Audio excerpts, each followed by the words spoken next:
কানাডায় আশ্রয় আবেদন ৩৩% কমেছে। সরকারি তথ্য অনুযায়ী প্রোটেক্টেড পার্সন ক্যাটাগরিতে স্থায়ী বসবাসের গড় প্রক্রিয়াকরণ সময় এখন মাত্র ১৭ মাস। ফাইল অটোমেশন, অতিরিক্ত ইমিগ্রেশন অফিসার এবং ডিজিটাল কেস ম্যানেজমেন্টের মাধ্যমে এই অগ্রগতি সম্ভব হয়েছে।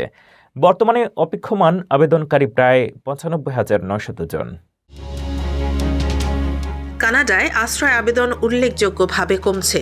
সরকারি সর্বশেষ তথ্যে দেখা গেছে ২০২৫ সালের জানুয়ারি থেকে নভেম্বর পর্যন্ত সময়ে আগের বছরের তুলনায় প্রায় ৩৩% কম মানুষ কানাডায় আশ্রয়ের জন্য আবেদন করেছেন। অক্টোবর ২০২২ থেকে দীর্ঘমেয়াদী ট্রেন্ড বিশ্লেষণেও এই ধারা স্পষ্ট। বিশ্লেষকরা বলছেন, অভিবাসন নীতির কঠোরতা, ভিসা যাচাই বাছাই, সীমান্ত নজরদারি এবং রাজনৈতিক আশ্রয় অপব্যবহার প্রতিরোধে সরকারের নীতিগত উদ্যোগগুলো এই প্রবণতার মূল কারণ।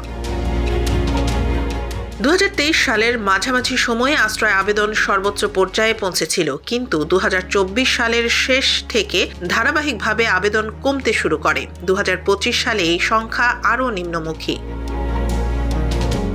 আশ্রয় আবেদন কমলেও ইতিমধ্যেই স্বীকৃত সুরক্ষিত ব্যক্তি ও কনভেনশন শরণার্থীদের জন্য এসেছে সুখবর। ২০২৬ সালের ১৪ জানুয়ারির সরকারি আপডেটে দেখা গেছে, কুইবেক ছাড়া সব প্রদেশে প্রোটেক্টেড পার্সন ক্যাটাগরিতে স্থায়ী বাসিন্দা পেতে গড় প্রক্রিয়াকরণের সময় এখন মাত্র ১৭ মাস।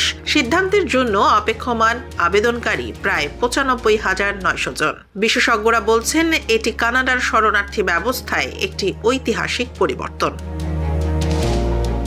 সরকারি উদ্যোগ যেমন ফাইল প্রসেসিং অটোমেশন, অতিরিক্ত ইমিগ্রেশন অফিসার নিয়োগ, ব্যাকলগ কমানোর বিশেষ টাস্ক ফোর্স এবং ডিজিটাল কেস ম্যানেজমেন্ট এই অগ্রগতি সম্ভব করেছে।